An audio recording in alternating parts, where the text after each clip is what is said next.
call the Town of Rome Board meeting to order for Thursday, April 7th at 5 o'clock. Number 2, roll call starting from my left. Wiesinger here. Hasdell here, Goldman here. Bauerheit here. and Dan will not be here tonight, excused. Number 3, certified posting of the meeting, please.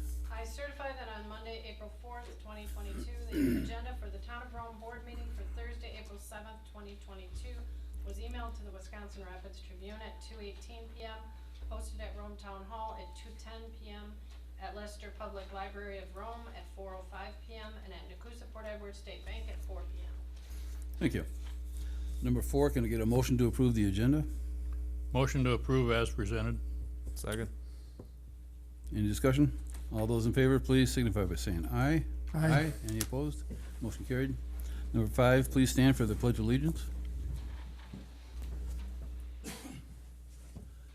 I pledge allegiance to the flag of the United States of America and to the republic for which it stands, one nation, under God, indivisible, with liberty and justice for all. Number 6, citizen comments. We have no comments for the general area, so we'll pass. No action contemplated except possible referral to future agenda. Number 7, information updates, meeting recaps, recent correspondence, current events, and announcements. Jerry, would you like to start?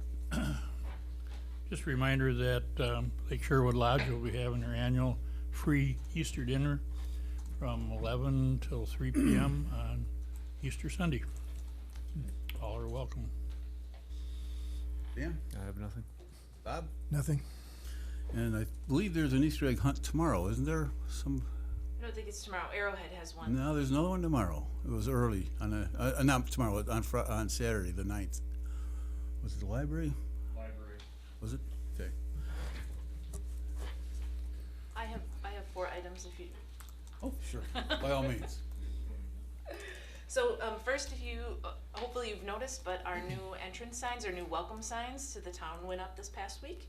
So if you haven't seen them, they're on each end of town and on County Road D. You may have also noticed that the trees got cleared for us to eventually build Timberline Pass all the way to 13th Drive. So if you haven't been through Rome Town Center, the trees are down. You can see it all the way through. It'll still be a while before the road's constructed, but just so individuals know that the trees have been taken down. Dairy Q's opens this Saturday for the season. So very exciting because the weather is supposed to clear up and be really nice for Saturday and Sunday. So it's opening weekend at Dairy Q's. And the last item I wanted to mention is, we have our enforcement intern with us through June, and I wanted to give a little update on the enforcement efforts. So Area 1, again, the town was split into 5 areas. Area 1 was actually completed before the enforcement intern joined us, but there was 253 properties identified in Area 1. The vast majority of those were timber and brush, only a few were zoning issues. In that area, now that we've done a re-inspection, we have 51% of the 253 properties that have come into compliance. And we'll do a last re-inspection of that area before citation on April 30th. Area 2 had 179 enforcement issues within it. 172 of those were brush and timber. 7 of those were other zoning items. Those people have received a letter and have until October 30th before we'll do our re-inspection. Area 3 had 56. Area 3 is lower because a big portion of Area 3 was done in Area 1 because of a citizen that actually went out and looked at the properties. 41 of those were brush and timber, 15 were other zoning items. And we are through Area 4 at this moment. Area 4 had 281 enforcement, and all 281 were brush and timber, no other zoning items. So we will complete Area 5 before our enforcement intern is through, and hopefully get we'll have the re-inspection done of Area 1 before citations are issued. So Was there a theme on the other zoning issues? Campers that were on for off-site storage that shouldn't have been on property. Yep. Thank you. Anything else? One other note, there was a resolution that will be on the next county board meeting concerning the Clean Water Now resolution. It's been passed by several of our local counties, Wood County, I think Juneau, and I think Marquette was the other one. And also, just found out Eau Claire has put it on there. The people already voted for it. So it will probably pass with the county and be on the November election resolution for the state, and it's basically gonna tell the state, we want clean water across the board, so we'll see what happens there. That was proposed by Bob Ness to the county a couple weeks ago. Anything else for number 7? Discussion and possible action on the following items. Number 8, discussion and action, approval of the March 17th, 2022 meeting minutes. Motion to approve as presented. I'll second it. Any discussion? All those in favor, please signify by saying aye. Aye. Aye. Any opposed? Motion carried. Number 9, discussion and possible action, approval to authorize Lifestar Emergency Medical Services LLC to participate in the state of Wisconsin's tax offset program, TRIP, to assist in collecting monies due to the ambulance provider for services provided. This was part of our overall agreement that we would enter into TRIP. We are just authorizing them to do it on our behalf. We won't have any other paperwork or duties on our end. Okay, does that also apply then for them for Big Flats Monroe? They have to pass their own. Okay, So each of the municipalities are going to have to adopt a similar thing themselves. okay, So we need a motion? yes. I move to authorize Lifestar Emergency Medical Services LLC to participate in the state of Wisconsin's TRIP program. Second. Any further discussion? All those in favor, please signify by saying aye. Aye. Any opposed? Motion's carried. Number 10, discussion and possible action, approval of agreement for the town of Rome to purchase a Lucas 3 chest compression system and have available on the Lifestar Emergency Medical Services LLC ambulance of any dispatched calls. So the agreement was in the packet. This is a cooperative relationship between the police department and the fire department fund. They are splitting the cost of the Lucas, which is approximately $16,000. The police department was able to do this through the seizure funds that we were able to take in this past year. And the agreement will allow Lifestar to use it on the ambulance. It would be used with any place within the district, and if they did also receive a mutual aid call, it'll just be assigned to the Rome ambulance. So it'll be on the ambulance. It'll be on the ambulance. Good. So one thing that wasn't clear to me, I know there's consumables for this, and that's called out in the agreement, but just, is there regular maintenance, like recertification of the device or anything like that, that there would be costs incurred? There is no recertification process for Chief, it. do you wanna just come up to the mic just so everyone can hear?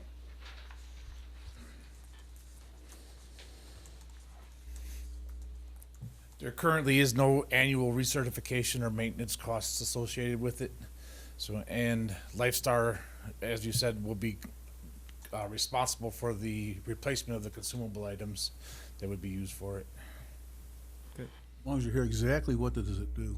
It is an automatic compression device, so it does CPR mechanically, so that allows the responders to be tending to other needs of the patient rather than just the compressions. And in a point of extended compression time, reduces the fatigue and physical strain on the responders. Thank you. I'll make a motion for the town to purchase a Lucas 3 chest compression system and the associated agreement with that with Lifestar Emergency Ambulance. Second. Any further discussion? All those in favor, please signify by saying aye. Aye. Aye. Any opposed? Motion is carried. Number 11, discussion and possible action, recommendation of Link the Lakes Tunnel and Trail Systems project by Visit Rome, Wisconsin, including awarding engineering firm and potential timeline. So, both Lisa from Visit Rome and Jackie are here. There was a memo placed in your packet about the relationship between Visit Rome and Jewel and Associates. They would serve as the engineering firm that would lay out how a tunnel would go under State Highway 13 at the approximate location between Visit Rome and what was previously Three Lakes Bistro, and take a trail that would go into Rome Town Center. That would be one part of the project that we would be ready at this moment to actually lay out plans and accept bids to do. The second part of the project would be creating an overall Link the Lakes trail that would encompass the east to the west of the town of Rome. It might not necessarily go along the lake or around the lakes, but it would link our east and west sides utilizing that underground tunnel. This would be a pedestrian tunnel, so it would be for bikes, walkers, hikers, strollers, dog walkers. It would be a pedestrian tunnel. So what we wanted to make sure, I know that we've talked about this in a variety of different meetings, and through Lisa's annual report to the town board, but we wanted to really bring it forth tonight because Visit Rome would like to enter into some larger agreements with Jewel, to really get this engineering done and to go out for bid. Jewel would work with Visit Rome to secure grant funding in order to pay for the installation of this. Likely at some point though, long-term maintenance would get turned over to the town, right? It would be a town resource that we would be looking to keep up long-term. And we would partner with Visit Rome through that whole process on what that would mean and when that would occur. I'll invite Lisa up too if there are additional questions. Has the DOT approved this concept? So DOT has approved the concept. They still would need to, Jewel would work with them to get, before we go out for bid, to have something more than our email correspondence that says that they are agreeable to this. The DOT has said that they would prefer that it would go under the road. They don't want it to go over the road. The payload that goes on State Highway 13 is just too complicated for that. But they are supportive of the trail system under the road. And we also have the DOT looking at the Apache 13 intersection. I suppose they'd have to work hand in hand with this too to make sure, because if they extend that turn lane over, they're gonna have to look at the whole ball of wax, so I wanna make sure that they're all involved on that, so. Yeah, if they would extend it out Yeah. longer than it is now to turn onto Apache. Yeah, okay. It looks like it's it's gonna be north of Apache, Yes. and then we'd link that to the bike paths also, We would link it to Rome Town Center right now. town center? Yep. Okay. So there would be another bridge over the creek on the north side there, going north. Lisa or Jackie, did you wanna add anything? I mean, the only thing I would add, oh, sorry. The only thing I would add is the long-term plan. We would definitely want the community members, we would rely on draft, as well as the town board for input on the master planning part of the project. But where that trail that would connect both sides of State Highway 13 would go. That's all I had to add. Any other questions? Anybody? Yes. Step up to the mic, please.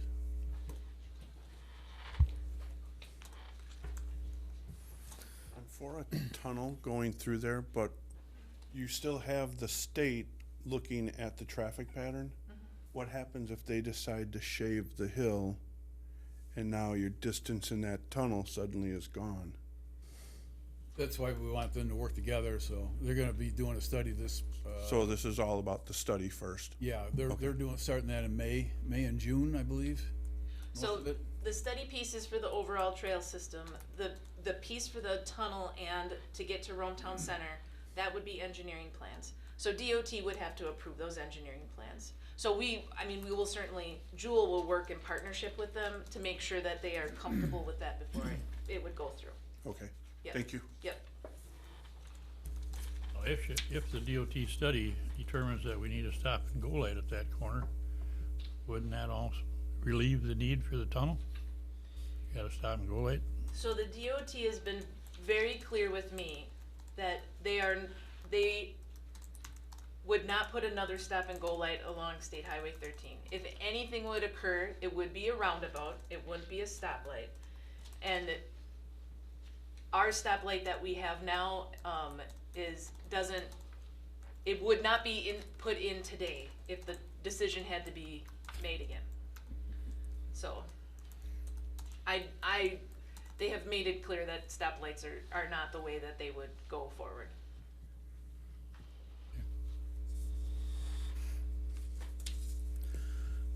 Are we, just wanna, I don't know that we necessarily need a motion, it's nice to have a motion, just to say that we're supportive of the project, but do wanna get sort of a conversation and consensus that feeling good about this and we're supportive of it.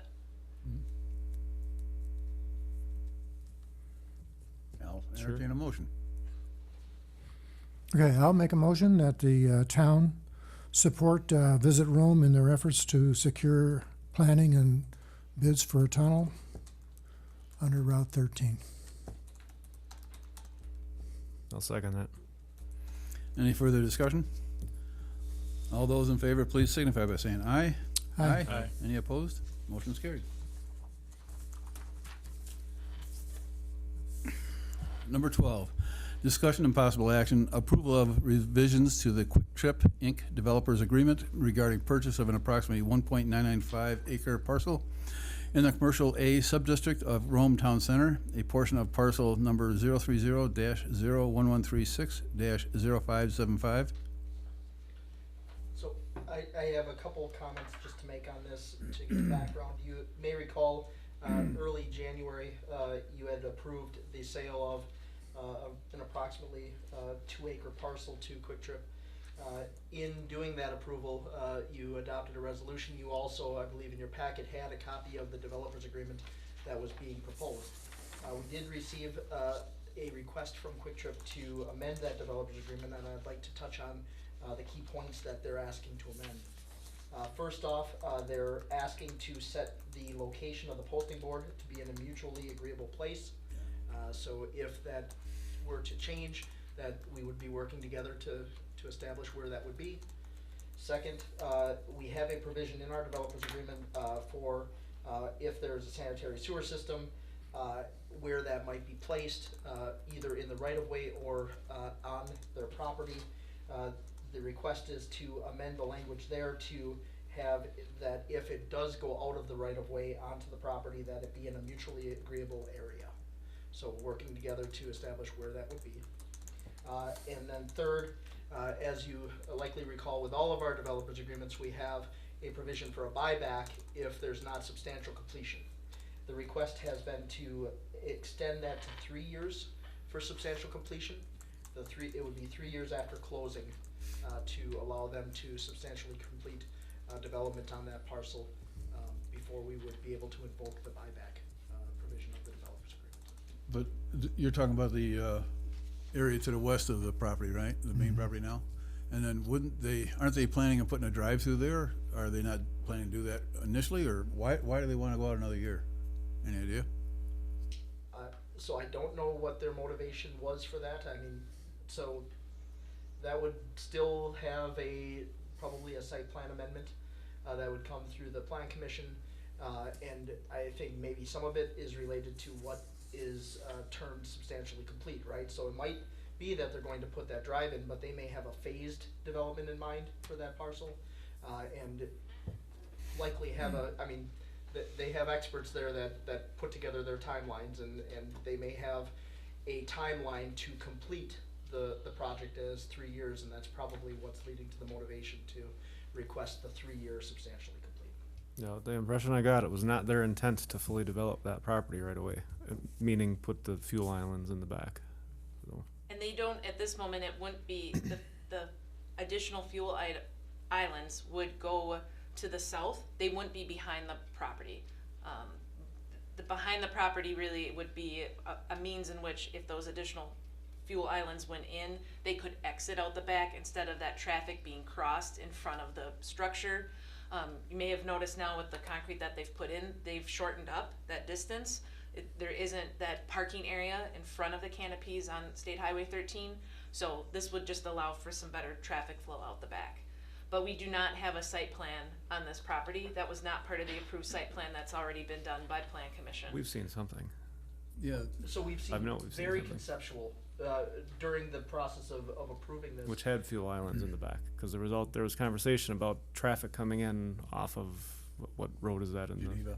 Yeah. Alpine Drive. But the fuel islands are still on the south. They would not be behind they would not be south, or excuse me, east of the building. Those were gonna be the diesel West of I pumps. mean building. west, yeah. Those are the diesel pumps. And again, to be And- clear, the plan commission has not approved a site plan for that property. Right. To answer the question, likely they have some kind of phased development. It might start with, putting the access and the drive in there. Maybe the completion is out 3 years. Once it goes to the plan commission, we're gonna have a heck of a lot better idea of what that's gonna look like and how long it's gonna take to do it. Okay, so if they're not putting the diesel pumps in, then they don't need a drive then for the semis to pull out onto Geneva. Yes, they'd still need to drive. Yeah, because they're fueling on the south side and then they would exit out through the back. And maybe they would put the drive-in before the pumps, just to, again, to decrease that cross traffic in front of the store. But they would not be able to do that at this moment because they don't have an approved site plan for that. Okay, so they are or are not putting a drive into the, exiting on Geneva? They have showed us preliminary plans that is their intent. They Okay. are not approved to do that. Okay, And we have protections in our developers agreement that if they were to do that and to cause degradation to the road, that they have some responsibility to compensate and perform the restoration of that road. And so we do have, there's been no proposal to remove that out of the developers agreement. That's in there. Yeah. I think this is relatively low risk. I don't think Quick Trip's gonna wanna get landlocked by not developing that parcel for some reason. I'll make a motion that we approve the revisions to the site plan was there, developers and agreement. there's more to go, I think. You have more to go? Nope, I was just gonna correct that, it's developers Developers agreement. agreement, Okay. as presented. Second. Any further discussion? All those in favor, please signify by saying aye. Aye. Any opposed? Motion's carried. Number 13, discussion and possible action, fire chief considerations, position considerations, including determining position requirements, description updates, and recommendations to the Police and Fire Commission on potential recruitment plan. Before we get into discussion, we have a citizen comment here. Lori Jamadi, would you like to step to the speaker, please?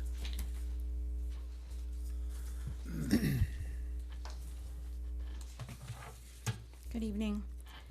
As a newly elected board member, having participated in the voters forum prior to the election, where the question was asked, do you think Rome needs a full-time fire chief? If there have only been 6 calls so far in 2022. I'm not up here making that decision tonight, but what I do know is this. I was at the meeting last November when the town administrator provided you the information Chairman Hasdell requested she provide regarding towns, villages, cities the same size or larger that roam with fire chiefs full-time or part-time, and if they were members of a fire district. Of the 35 listed, 3 had fire chiefs, of which 2 were members of a fire district. One of them, Columbus, the city in Dodge County, has 5,193 part-time. Peshtigo City in Marinette County, 3,382 part-time. Seymour, a city in Outagamie County, part-time, 3,415. The closest of the 35, most notably resembling Rome, is Arbor Vitae, a town of 3,326 in Vilas County, part-time, not a member of a district, with training, hiring, record keeping, and a number of other responsibilities with a volunteer department. None of the information that the administrator gathered and provided was discussed nor used when the decision was made by the 4 board members present. The former fire chief, Taub, even stated in a meeting that a full-time chief was not needed. I know I will not change your mind. So with that being said, I stated last November that my greatest concern with a full-time position was the fact that the job description was rewritten with the associate degree being removed from the job description. It was associate degree in fire science. I believe that degree should still be part of the job description with the salary that you will be offering.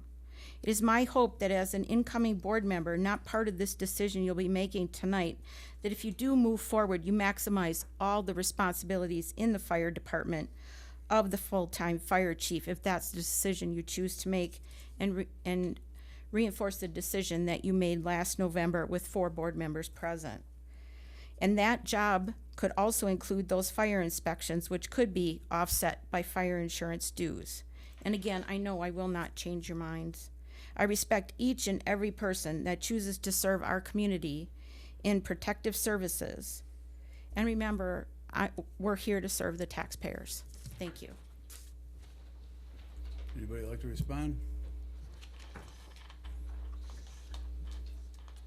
Jamie, you also have the information, do you have the information, the chief did supply us with the hours he was putting in on a regular basis? Or, Mark, do you have that available? I don't have, I'm not prepared. Okay. One of the things that I was kind of in favor of part-time due to what we'd heard prior until I started digging into it a little more. And one of the things that we've been coming up against, and Mark's been coming up against, and everybody across the country, is a lack of volunteers going forward. And I felt that's one thing that's missing out of this essential functions right now. I'll get a little other information on that, but I just think that's going to be another huge important job for the fire chief, and it's partly to spend time weekly almost to keep recruitment going and getting the volunteers.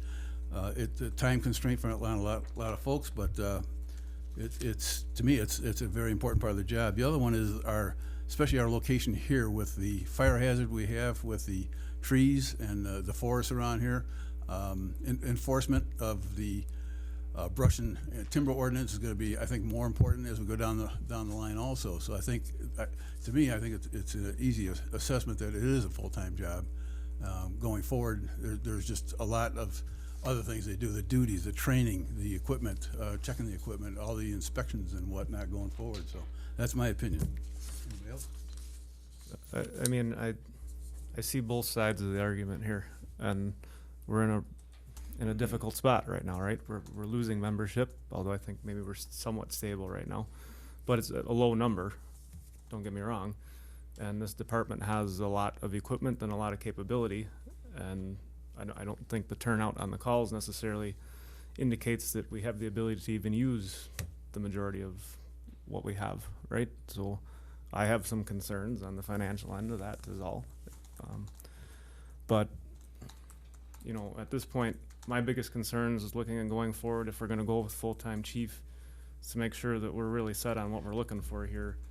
And we're going from a job description that had a page worth of very specific certifications and different qualifications to one that's just a couple lines. And to Lori's point, we should be really seriously considering looking at what the wage we're offering for this position is, if there's minimal requirements necessary, educational requirements. We can add additional, if there are other specific certifications that we want added in, we can. I mean, this was the meeting that I missed in November, and I think there was probably a lot of conversation on this, so I'm playing a little bit of catch up here, but the second job description we were provided was the one that was in place prior to this one being developed, correct? It's an example, isn't it? No, this one is just a sample. This is when I talked about it with MSTC and the individual that's the dean of students that's handling fire recruitment and EMT recruitment.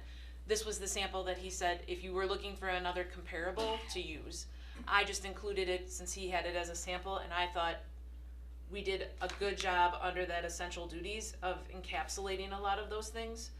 There are some additional certifications on this one that if there are ones on there that we would want to include, we certainly could. But this is a sample provided by MSTC, and this required a bachelor's degree, which we did not require.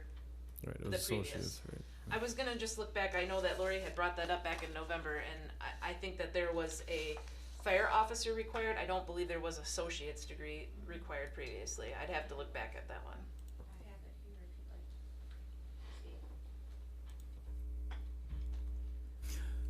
But again, I mean, that's why we're having this conversation. If we want that to be included, if there are other certifications we want to be included, I'm not sure we're the right people to answer that one. I mean, again, which is why also I had put in the memo, I had sent it to Rick, because Rick is the individual that's in charge of training a lot of these individuals that come out to us in central Wisconsin, and had said that what we had presented was reasonable, and gave the example if there was any additional in that we wanted to include. There was a stark contrast between his sample and what we have. So I guess I'd like to know more from him how that's reasonable. Another point too, take into consideration, we were one of the few towns in the county that actually grew population the last 10 years. And we don't really see that slowing down, so we have to also think about the future. Again, you're looking for somebody to be on call basically 24/7, correct? Yes, that's part of the position Yeah. description. Is that gonna be available for anybody that's gonna be applying for a part-time position? I think if it was a part-time position, it would be difficult to ask for 24/7 on-call. Yeah, I agree. Yeah, I think that's important, because generally speaking, the interim chief right now, I believe, as well as the one we had previously, is a first responder in most cases, along with the police department. So before the ambulance service can get there, usually the police and the fire department are there before.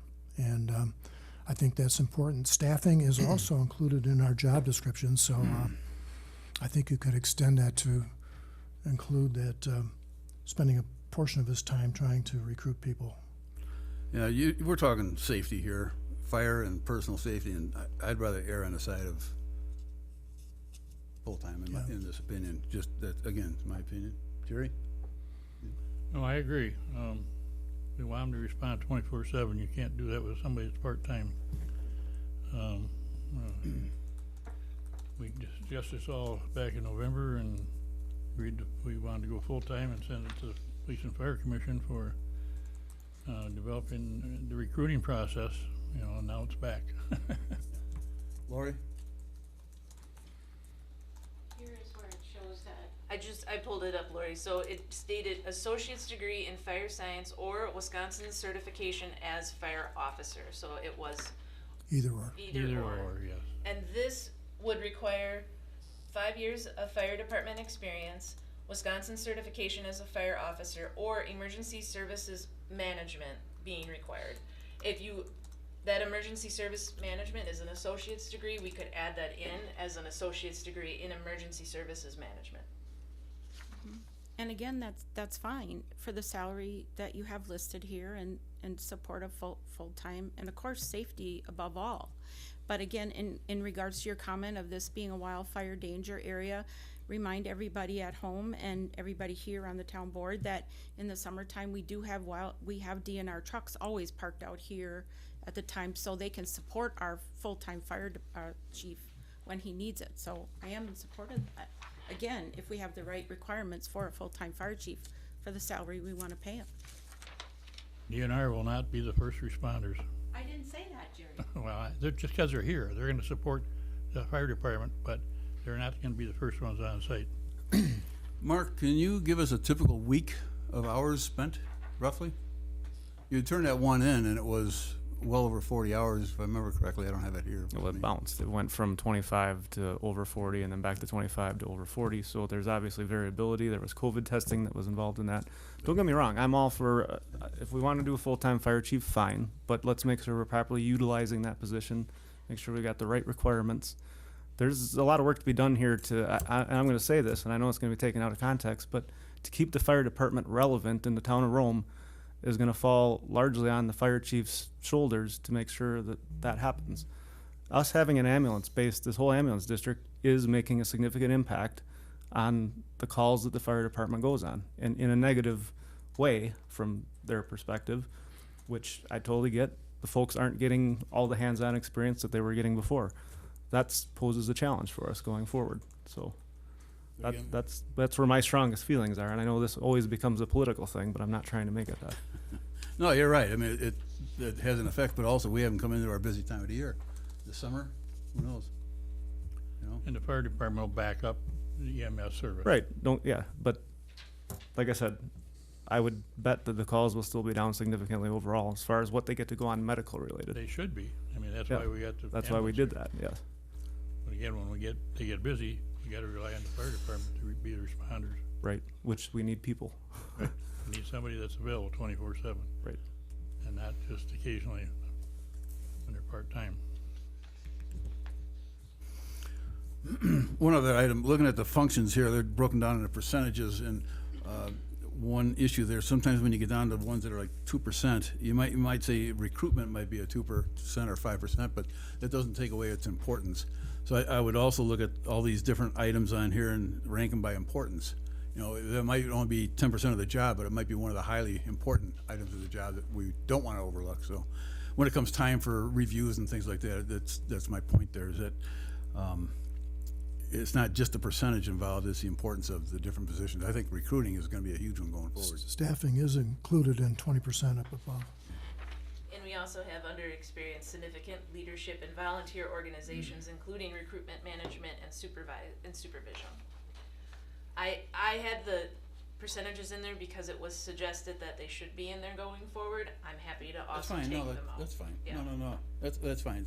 That's one way to look at it. I look at it too as importance and, you know, the specifics of the jobs, so. Again, like Jerry said, we did have this conversation back in November. Yeah. And I'm not disagreeing on the sample that I provided, like under preferred qualifications. It does talk about paramedic, National Fire Academy incident. If that's something we feel strongly about, but we do have EMT basic, where the previous position description was just an EMR, emergency medical responder. So if there are, again, those additional certifications,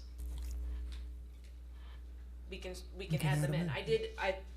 After looking at this, I thought the FEMA one was good to specifically put that out. So that got added in. There was something else too that was brought up when way back, I'm going back a few years, when we went to a full-time fire chief, and one of the issues was that they were gonna be able to procure grants, and I don't see that on here. There's supposedly grants out there for different items. That was one of the key components of going full-time, whenever it was, many years ago.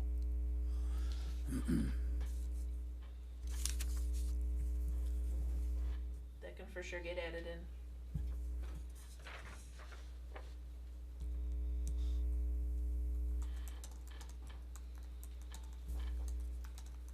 So what would the board like to do here? Well, are we trying to reverse the decision that was made in November? No, I think we're just gonna talk about the qualifications. Well, we're just modifying the job description at this point, Right. right? That's fine, that's all we're doing. Sound Making like, sure that we're comfortable before we would go out to recruitment with what we are asking for as the position requirements, yes. And I know we've talked about it before, but just in case there are others in the audience, so you set the parameters, Police and Fire Commission actually does the recruitment and the selection. So, after these parameters would be set, then I would work with the chairman of Police and Fire on what they would need for recruitment assistance, but that would actually be handled by the commission. The references to EMS in here, or is that specific? Does that mean emergency management services, or is that referring to like medical? Medical, so one example where it would talk about EMS equipment, we still have EMS equipment that is part of the department, so being trained on that. Yeah, just so there's no overlap, right? Because ultimately we do have an ambulance district that's responsible for creating the policies and approving the policies and how the fire department's interacting with them and vice versa, right?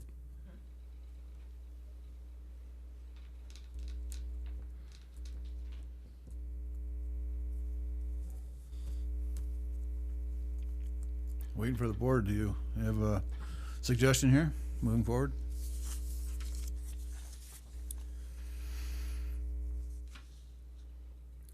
Why don't we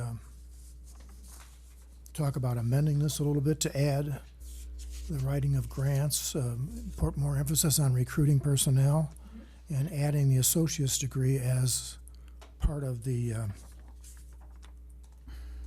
certification. And if you would like it to be either or, as long as it's an associate's degree, we certainly could put Wisconsin certification as a fire officer, or associate's degree in fire science, or emergency service management. I would put it in as an or. Yeah, Right, I agree. experience counts for a lot. Yes, it does. So is there anything else we'd want to add?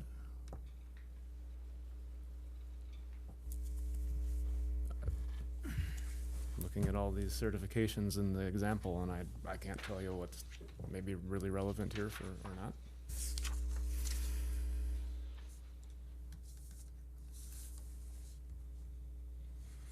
So the first part of them, I think are covered, 21 high school diploma license. Yeah.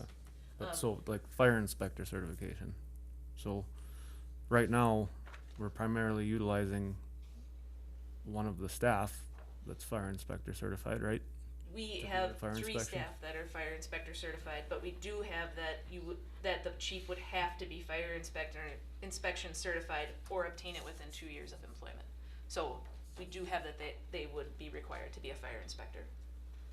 Because my thought is, if we've got a full-time chief, that should be one of their primary responsibilities, unless there's something that's more important, and then we've got other folks that are able to step in. Good point. It's also a good relationship building thing with the community, Sure. because you get out there, right? So. So next one, hazardous materials operation. So how does it work here with Adams County? Say we had an accident on the highway and there's a hazardous material situation. Come on up to the mic, chief.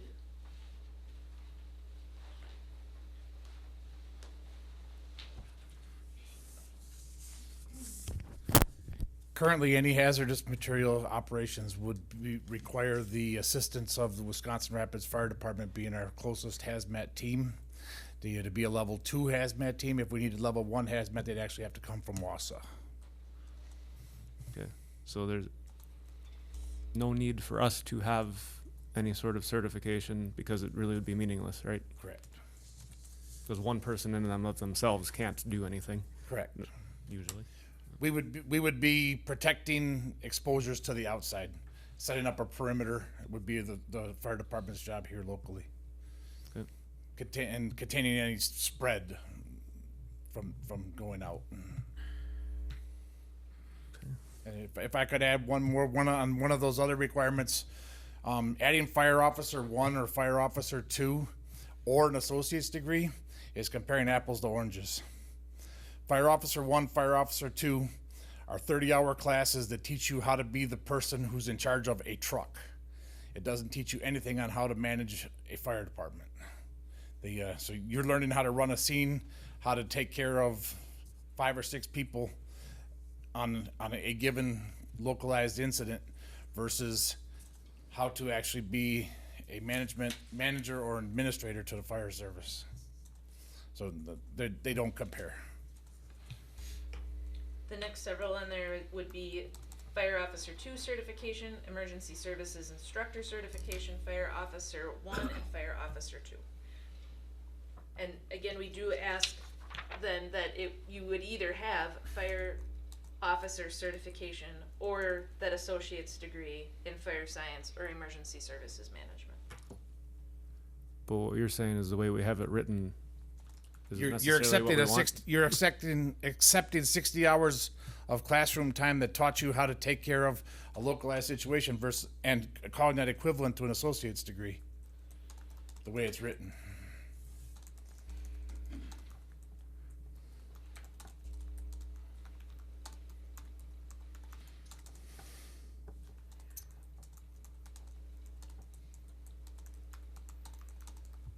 So how would you restructure that? If you're going to ask for an associate's degree, you just to be able to have an associate's degree in emergency services management is going to give you the tools to run a department. Versus, so if it was mine, I would leave it out. I would leave out the certifications, or take out the either or piece of it. associate's degree in fire science or emergency service management or related emergency field, and then have strongly preferred the certifications for fire officer 1 and 2. I hear what Chief is saying. If that's 60 hours worth of class training, that's substantially less than a 2-year degree. Unless you do something similar to what Chairman said and put a certain number of years required. I thought that along with was, I thought that was inherent in this. I didn't realize that was not the intent. Yeah, we asked for 5 years of fire department experience. So higher. What number of level? years, Higher that- if that's your only one. Yeah. That's the only one. So we need to, maybe if we clean that up Yeah. and specify it's this plus years experience, that makes it more relevant. How many, for an associate's degree, I'm familiar with other things than that, but how is that directed into your line of work? Would that be like a 60 hours of instruction fully in fire, or would that also include some of the basics like English, math, sciences, and things? I'm not sure what the requirements are. I don't know what the entire curriculum is for the associate's degree in emergency services management, but you're beyond your gen eds at that point. Well, the gen eds are usually required for an associate's degree. Correct, but I mean, you're going to be hitting into dealing with people, report writing, grant writing, things of that. Like you had brought up one of the efforts, which is currently a portion of the job that is being done now. We've spent considerable. Jamie and I have worked very closely together over the past few months, and at our grant writing processes, and so that is a big portion of the job. Yeah, that's a subject all itself, that's for sure. What have you got so far, Jamie? Associate's degree in fire or emergency services management. If they had Wisconsin certification as a fire officer, they would need 10 years experience, otherwise 5 years with the associate. Grants, recruitment, and listing out something specific about the overlap with the EMS district. That EMS district would be that lead on EMS items.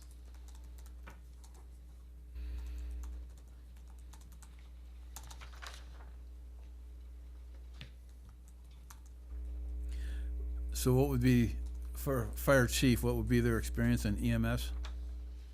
We would be asking at a minimum that they be an EMT basic. Okay.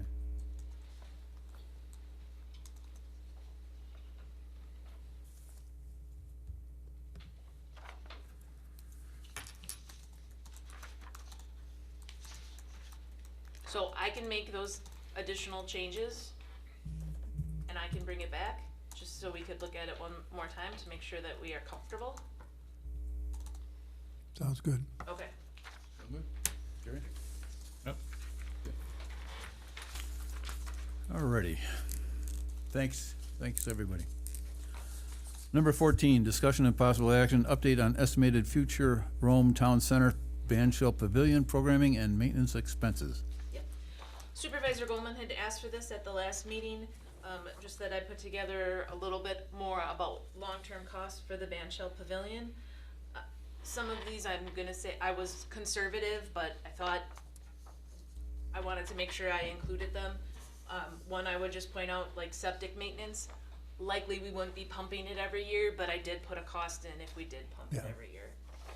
Some of this our staff will do, like the startup and the shutdown for the year, but I did wanna still put a cost to that, and so that $500 is in there. We already do that startup and shutdown for a series of other buildings, but wanted to make sure I included the cost. So that would be the $5,200 annually. In addition, talking about revenue, it would be able to be rented out. I did put this at I have a suggested slightly higher than what we would rent out the gazebo for at $150 for the first 4 hours and $25 after that. Visit Rome has agreed to help us in partnership of doing scheduling for that and for booking reservations.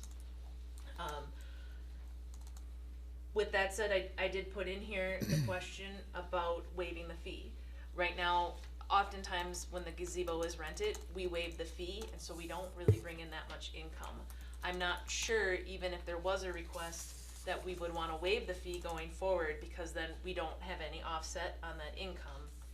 In addition though, we have the issue where if I rent the gazebo and I ask you to waive the fee, but I'm using up so much space in the park that you couldn't possibly rent the bandshell pavilion, I think that leads to the conversation of, do we wanna do a reduced rate for nonprofits and no longer waive the fee either for the gazebo or the bandshell? As the park continues to grow and demand for the area continues to grow,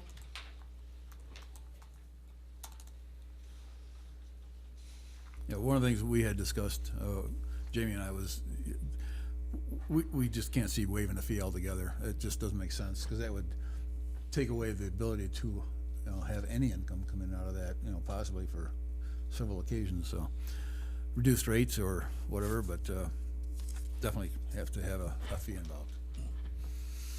I think reduced rates is the proper way to go with it. I'm not sure 150's,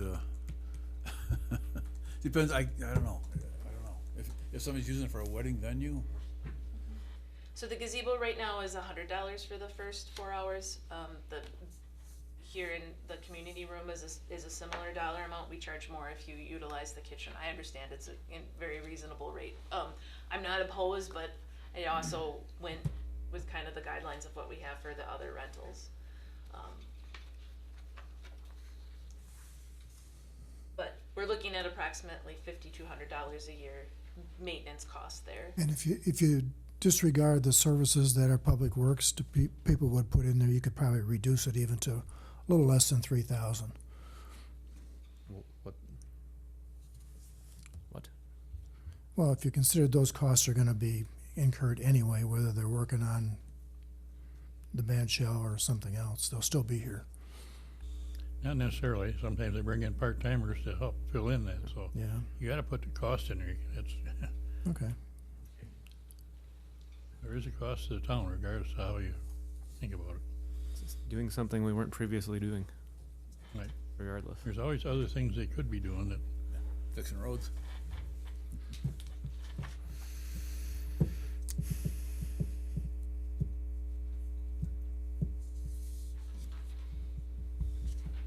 Dan, any more questions on this, or?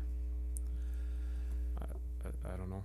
I agree that We have some the unknowns fees should there. be higher, regardless of, I mean, my reason for asking the question was because we kind of got burned on the splash pad when we did that, right? We had estimates, but they were way off, so Yes. it's something we need to look at no matter what we're doing. Do you anticipate having food trucks here on events like that, when you have bands here? Sure, I mean, we've done that already, like for Gather by the Gazebo. I understand they're not necessarily like in a truck, but we've had food vendors, yes, and they get a mobile food license through the town. So we collect fees off of that, off Yes. the license? Yeah, cause we license them, otherwise they wouldn't. The only other time that they've been there is through farmer's market, and then they have Fridays are different because that's farmer's market day. But any other events, they'd have to be licensed through the town. But I can certainly put together a rental sheet that would reflect a higher cost and do a split for nonprofit versus for-profit. Other towns have band shells, we have the pavilion over Camelot, I mean, I think there's other resources out there to see, what does Camelot get for that pavilion, do you know? It's 100, but it's refundable, if you remember. If you remember. Yeah. Can you book it if you're not a member?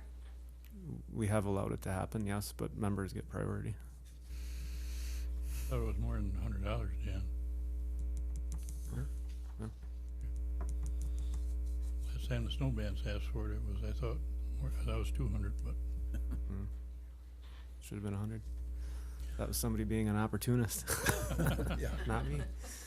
that's why There the are- picnic wasn't held there the last 2 years. There are other band shells in the area, can we find out and see what they're getting, just before we start putting things in stone? So.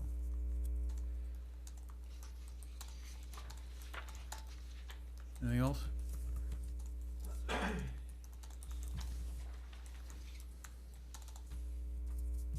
Anything further on this one? No action. Number 15, discussion and possible action, resolution number 22, awarding bids for the new Town Rome Center Banshell Pavilion project and authorizing contracts for the following bids. Number 1, excavation bid from Ascent Construction LLC. B, concrete bid from Ascent Construction LLC. C, general construction bid from Eagle Construction Company, Inc. D, plumbing and septic system bid from Advantage Plumbing and Heating, Inc. E, electrical bid from E-Con Electric, Inc. There was a resolution included in your packet that lists out all of the base bids, and the amounts of those bids. This is a phase project. It would be a phase 1 and a phase 2. That's would be divided between years. Phase 1 is $275,887. Phase 2 is $82,038. At this time, with our carry forward balance, we do have $271,000, and that's without our allocation from draft, which they've been accepting those donations in order for them to be tax charitable in nature. So that's without those. So we would have the funds this year to cover that cost For phase 1. for phase 1. What, can you explain the difference between the phases? Yeah, phase 1 is basically to put up the building and do the outside part of the building so that it looks presentable and finished. Phase 2, that would include roughing of the plumbing, relocation of electrical services so there would be a functioning fuse panel inside the building, and also that the well for the sprinkling system would be refed. Excavation of the site, the concrete work, all the cinder block walls would be, interior would be put up, the roof would be all done in phase 1. Phase 2 would finish out some of the concrete work. I think it was, Jimmy, wasn't it basic, some of the facade? Phase The 2, stonework? and your interiors, your cabinetry, there's that common room that would be in the back, which is not a kitchen, but will have Yeah, that was under all of carpentry. those finishing interior items. And then plumbing would be setting all the toilet fixtures, the sinks, the laboratories, putting up the dividing walls inside the toilet facilities. Then the electric would be to finish out the electric with inside the building so that you'd have all your plugs and lighting and everything like that would be done. That's interior to the building, not meaning the band shell part of it, meaning Right. the rooms. Right. So the band shell is substantially usable once built? Yeah. Yeah. Yeah, it would have electric in the stage and could be, yes. Music could be projected, yes. And we would have, so next year, then we'd have 25,000 again from Legacy coming, 25,000 from Visit Rome, and if the board made the decision to set aside 25,000 in room tax, so you'd at least have 75,000 of that cost. In addition, we'll have Visit Rome is partnering with us to do a 4-concert series in the gazebo this summer to help with the project. So And also, we'd be looking at some higher impact fees next year than what we have this year. I think this year we're talking about impact fees of about $3,000, but next year would be more than that. And what Bob means by impact fees is when a subdivision is created, they have to pay a park fee, and that park fee has gone into this fund. So anytime a subdivision is approved, it's a calculation based on the square footage that they are taking out of land that would have otherwise been in natural state. And then also, the other thing that we have going is that we're going to finish off the grant for Knowles Nelson Fellowship Grant. We're going to do that for $45,745 for the plumbing. Let's see if we can get that approved. That's going to be due. All the Knowles Nelson grants are due by May 1st, so if there's other grant writing opportunities here within the town, we need to get started on that.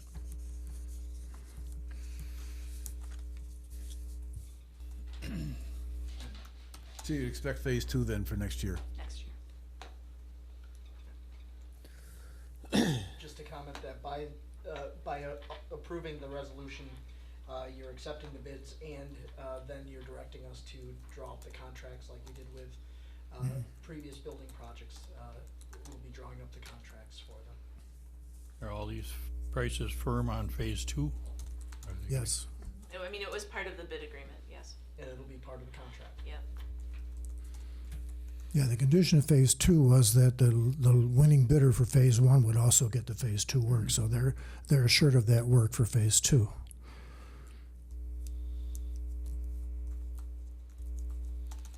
As long as there's no escalator clauses in their contracts? Yeah, it's all right in here.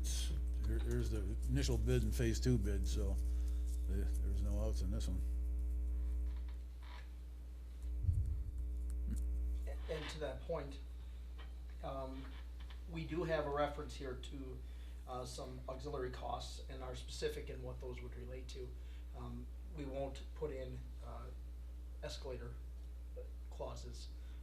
At least it would be very difficult to do so without coming back to the board and having it authorized.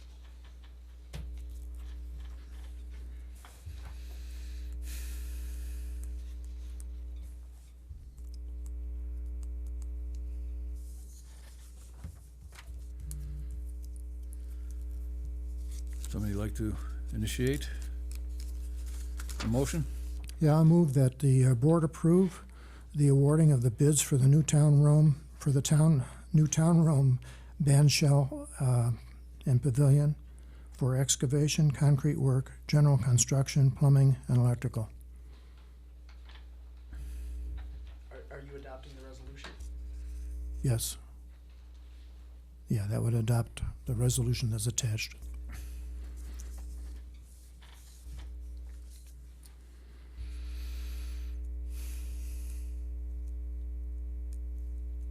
I will second the motion.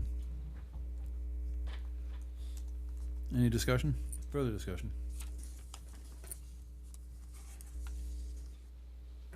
Hearing none. All those in favor, please signify by saying aye. Aye. Any opposed? Aye. Motion's carried.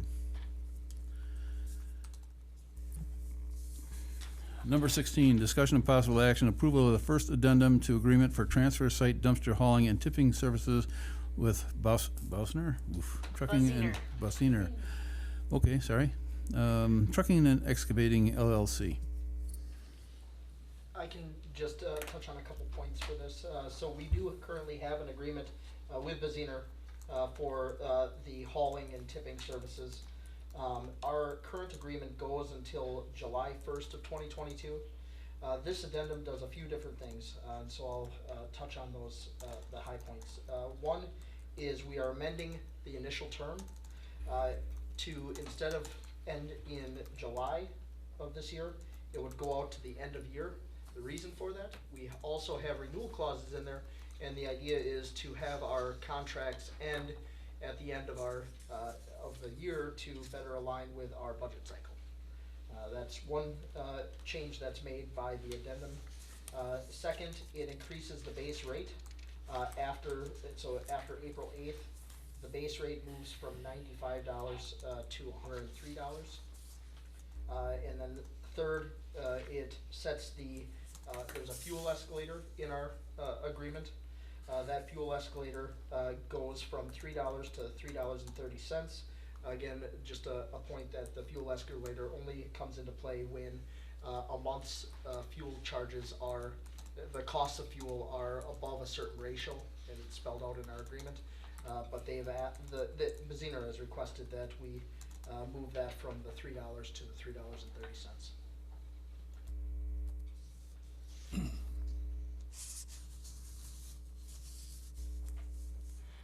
Brad is here if there was any questions, but we have been happy with the service we've been receiving from the Zener.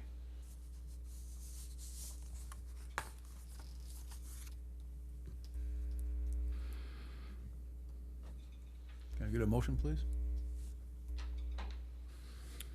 Yeah, I move that we approve the addendum agreement for tipping transfers for the dumpster and hauling services with Bosinger. Zener. I'll second that. Any further discussion? All those in favor, please signify by saying aye. Aye. Aye. Any opposed? Motion's carried. Number 17, discussion and possible action, approval of American Rescue Plan Act, ARPA project funds used towards hazard premium pay amounts to town employees. There was a memo in your packet, both a memo from me about this item and the next ARPA item, and then a longer memo that will be shared with all town staff and will shared with department heads concerning the hazard and premium pay. The amount tonight would be not to exceed $41,000. It's a not to exceed amount just because poll workers will also receive a benefit, and we didn't have final hours until this week of what that entailed for closing the night with the polls. Any comments? Yeah, in thinking about this a little further and looking at the deterioration of our roads, makes me wonder if we shouldn't amend it a little bit, maybe just to include first responders only and save some more money for road improvement, because that's obviously something that's going to be very required this year.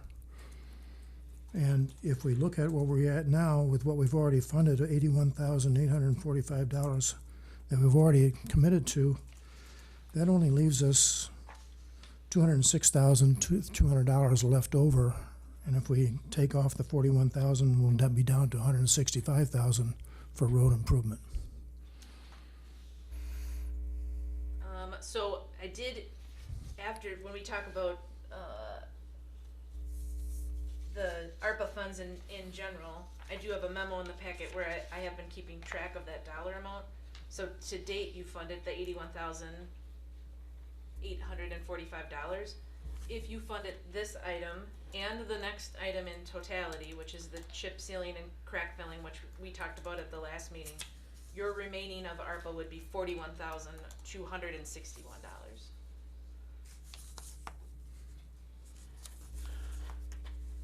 But that would include $123,900 in crack fill and chip sealing, that to be completed this year, in addition to the projects that you've already approved for highway.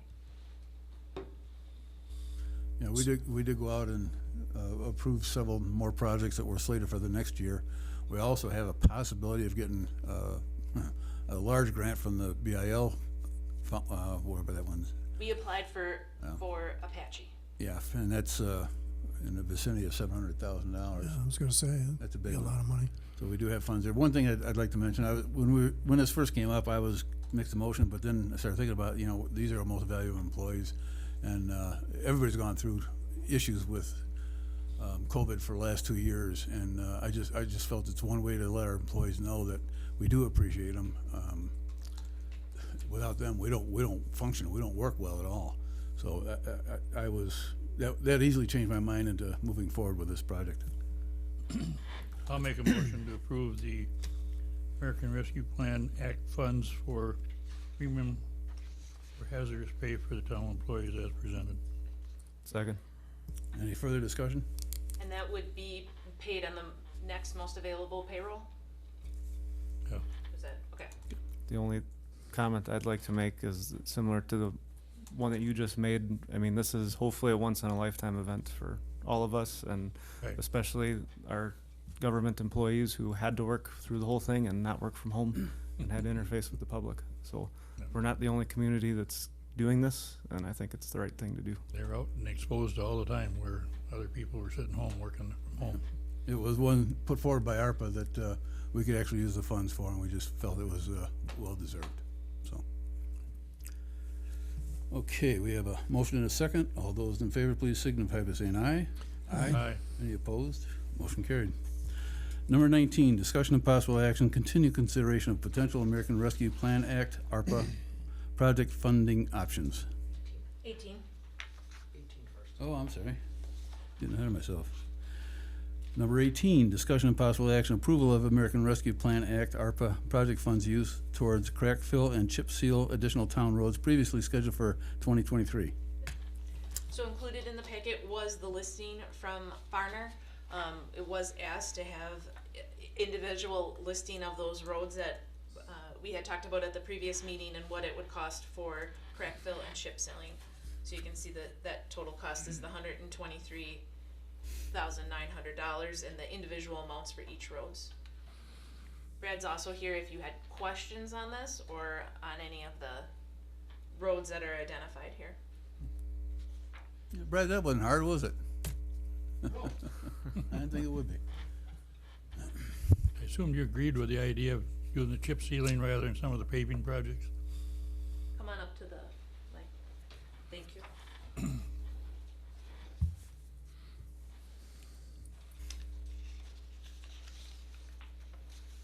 Yes, I was in agreement. Okay. Because you listed out three different paving projects plus the crack fill chip seal, which I thought was actually the best return on our investment right now, unless you could do it all. My only concern is I definitely want to go through with the chip seal, but as more of these BIL projects come through in the next couple of years, the price of paving is going to go up, the price of chip sealing is going to go down. But for this year, we're getting the most bang for our buck because you're adding mileage.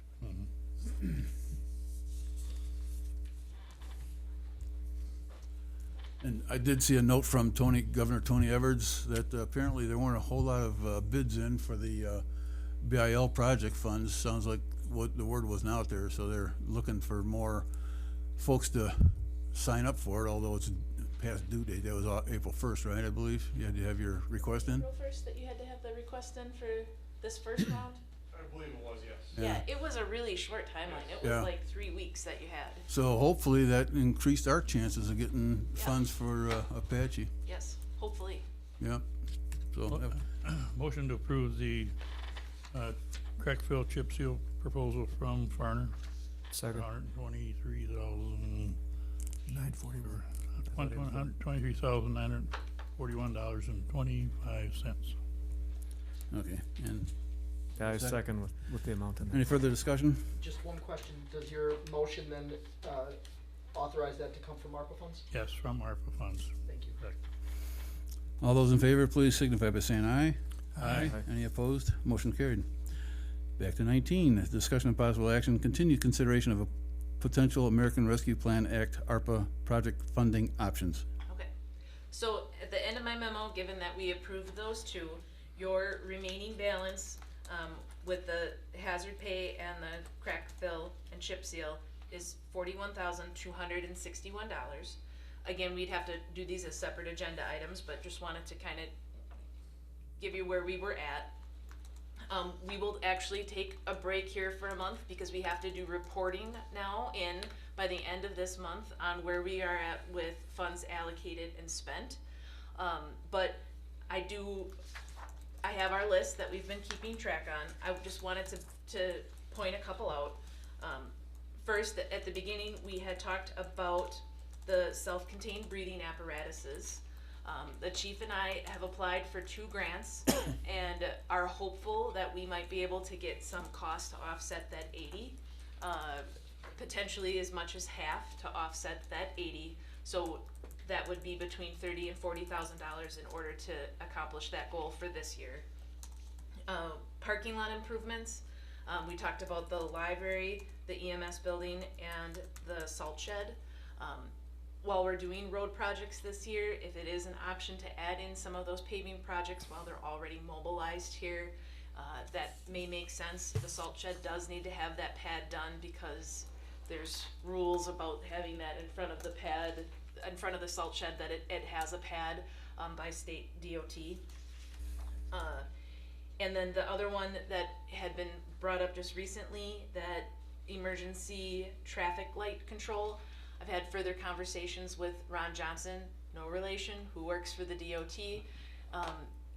There was a lot of work done on that when that light was installed, and it might be we have to see what that technology is, but I think it isn't that the technology would have to go on the light. It's likely there. The technology would have to go on our vehicles in order to strobe that light and to change.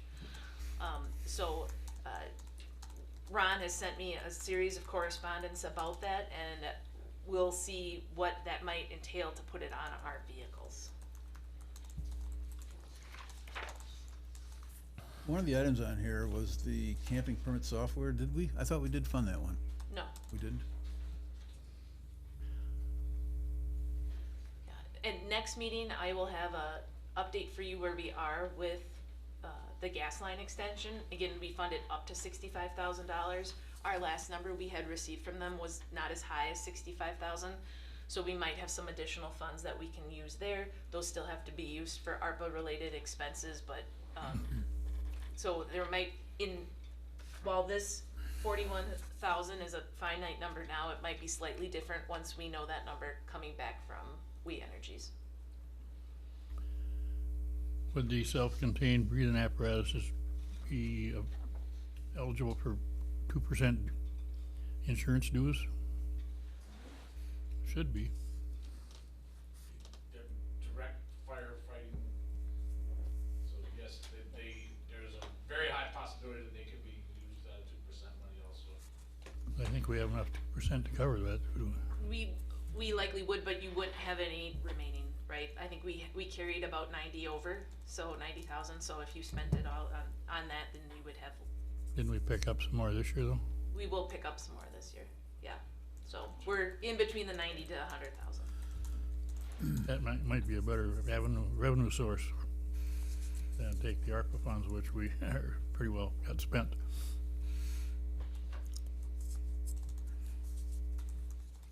Is there any other additions at this moment? I would add those to the, but otherwise you won't see this on the 19th. You won't see this back again until May, because we need to take that little break in order to do reporting. The engineering costs for Timberline Trail extension hasn't been covered yet, has it, or? No. Did you, I see it says engineering cost only. Yep. Well, that's the 32.5, right? Yep. Okay. So that's still another open item, if we wanna proceed with that road. Yep. At this moment, we only did engineering costs, bless you, for our STP grant through the BIL.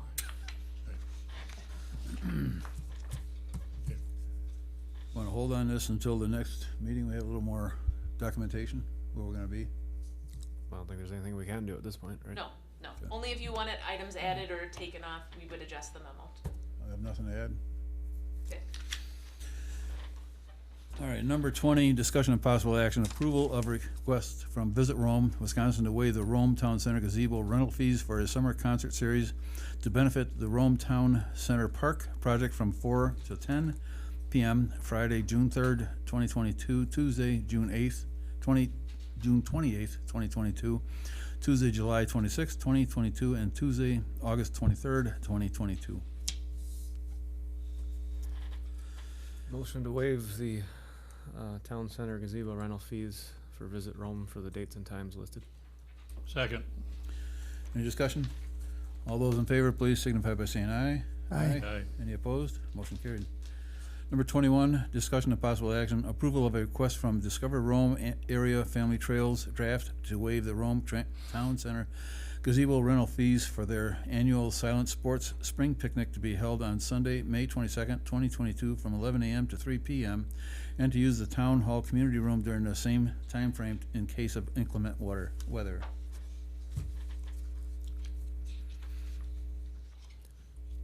Motion to waive gazebo rental fees for draft for the date and time listed.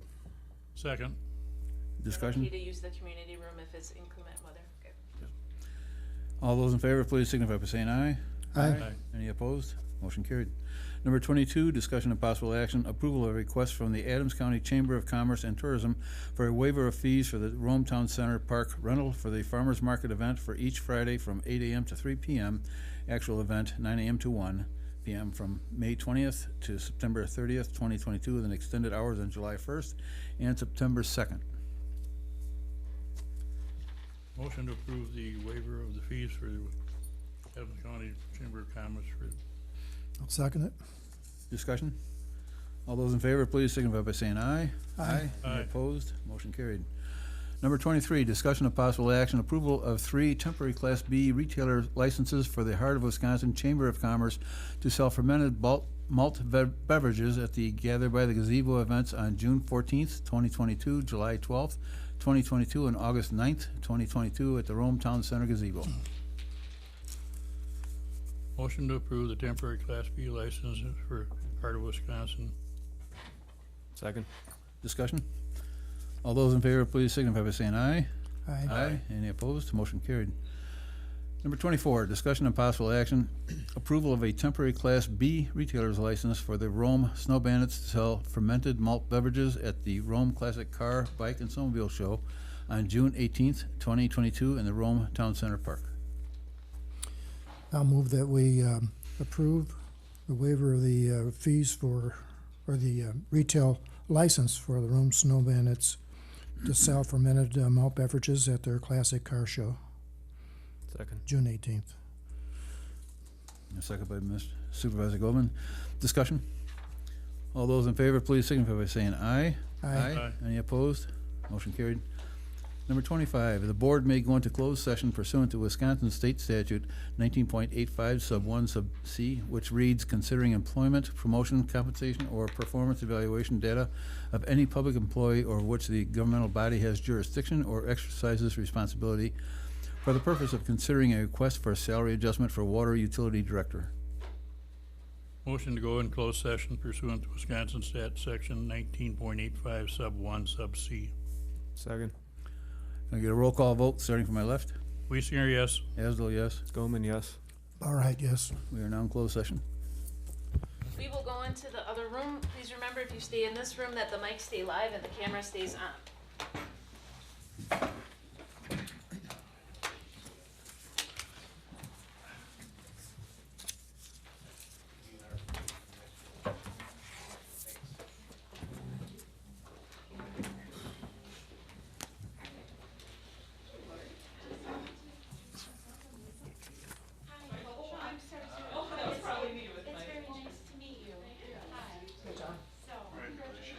Thank you. I saw you had signs everywhere.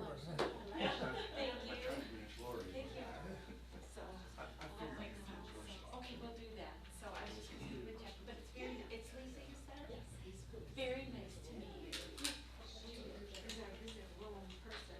Oh, Lisa, Lisa. And now we put together executive director visit. Oh, I'll look forward to working with you and doing things and having fun. Great, thank you. Yeah. I was gonna call you today because I had this great idea.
But if you could, well, anyway, so should I step over and just speak with you? If you want to. Yeah. I thought I should make it prior to, when do you wanna do it? Do you want to do it yet this week, or do you want to start? Tuesday. All right, let's do it and see. I know I have to be over in Tacoma. So anyway, I'll check it out. Okay, well, I can see you for that, grant meeting. Check that. All right, let's just kinda check that. Okay. All right, And we can perfect. probably decide, you know, we used to have like a week touch base. Right. I think we do every other week, so I don't think you need to sit down with me every week, you've got it. I know, but Every other week. cut it down, yeah, or, yeah, do that, or maybe go just the week before board meeting, so we'll just. Sure. Figure it out. Perfect, okay, all right. Have a good night. Yeah, you too. So, preferences as to what we're interested in, and they've changed the processes, how they used to do that years Yeah. ago, when we had a pick. And I've always loved tourism, because I used to be in tour, but I know that Bob's been on the committee for a long time, so I didn't know how you were about changing that up, or if you're. Well, he's been a really good committee Okay. member because Okay. he was always, well, we worked hard for that guy, so. Okay. So from that perspective, we like having him on the committee. Okay. I wouldn't, have any problem with you being on the committee. Well, I didn't know who they're gonna appoint for Right. the water utility. With him Yeah. living at Camelot, I don't know if he's gonna have interest in the water utility. I Yeah. have no interest in getting involved with the water utility, but if that would happen to change or come up, if you would Yeah. welcome the idea of. So Jean, I think I would, first have one, you or him, in choice of, you know, on that committee. Would that I be? think would, either you or Bob, I think would be great. Okay. To serve on that committee. And if that wouldn't work out, I'm always open to, if it's available or time permits, depending on my schedule, I'm always open to like, as I was before, volunteering more, cause I was the one that started the Gather by the Gazebo Right. with the chamber. Right, you've done a lot for it, I know, so I think. And I know it's I kind of have no- waning and getting smaller, Yeah. and I love to see this events arm, I call it an events arm, but like I was telling you in there, with Wausau, when we lived back in Wausau, and our son was really little, they were starting to grow that events arm, and then I know they broke apart, because it was just getting too hard for the chamber, or whatever happened there, they kind of broke apart, and Wausau events went off and did their own thing, you know, Yeah. so, but I can see that happening with you, and I'm really excited by that, so. Yeah, we're doing a lot of events, we work with Adams County, we work with. And I know Laura Hook from years ago, Yeah, and. the chamber, our own local events, cause our job is to promote events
for a moment, please? Thank you.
join us again.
So much for 6:30. I didn't think that was gonna happen, and it didn't. I knew it was gonna happen because of number 13. 13 and 25. Yeah. Number 26, the board reserves the right to come out of closed session and go into open session as authorized by Wisconsin State Statute 19.85 sub 2 to possibly take action from the closed session and continue with the agenda. Can I get a motion, please? Motion to come out of closed session. Second? Can I get a roll call from my left? Weisinger, yes. Asdell, yes. Goldman, yes. Barrheit, yes. We are in open session. We have nothing to discuss, correct? No action No from, action. No action. Dates and items for future agenda meetings, number 27, next agenda items. We have a number of items that will come over from planning commission. Yeah. I'm sure. I'm taking next Tuesday off just because of all these. Oh, no. No, I'm taking my normal day Oh, job yeah. off. Yeah. Oh, we were like, don't leave us. We need you here. All right. You got that covered, Jamie, then. Number 28, next meeting date and time. So remember, our next meeting date and time is Tuesday. It'll be for the annual meeting on April 19th. We will start at 6 p.m. That will be our existing board will lead that meeting. And then we will have regular town board meeting immediately following, and the new board will be leading that meeting on the 19th, and then we won't meet on the 21st. I'm thinking our annual meeting usually doesn't have it has attendance, but it's not a huge number. I think we would meet in this room if everyone's comfortable with that, rather than have it set up in here and possibly come back for the regular meeting, or just be in there for both. The sound quality is much better in here. Do you have any thoughts on the agenda for that? What? The annual meeting Yeah. will, it's really just gonna be, we do a review of financials, where we're at for end of year. They're usually unaudited because we haven't received our final audit yet. There'll be a report, the state of the town report, and an introduction of our new, board Yeah. members, and that'll be that. My only question related to that was, and I don't think there is anything that, so times we'll add other items, authorizing, property sales or something like that. I don't think we have anything, Borrowings, no. that is to be added on there that's not just a normal annual meeting thing. It's at 6 PM then, right? 6 p.m. But, and for the forum that we had 52 people in this room, and I don't know that we would get 52 people for the annual meeting. The thing too is you're gonna introduce new officers. Yeah, Nothing controversial. yep.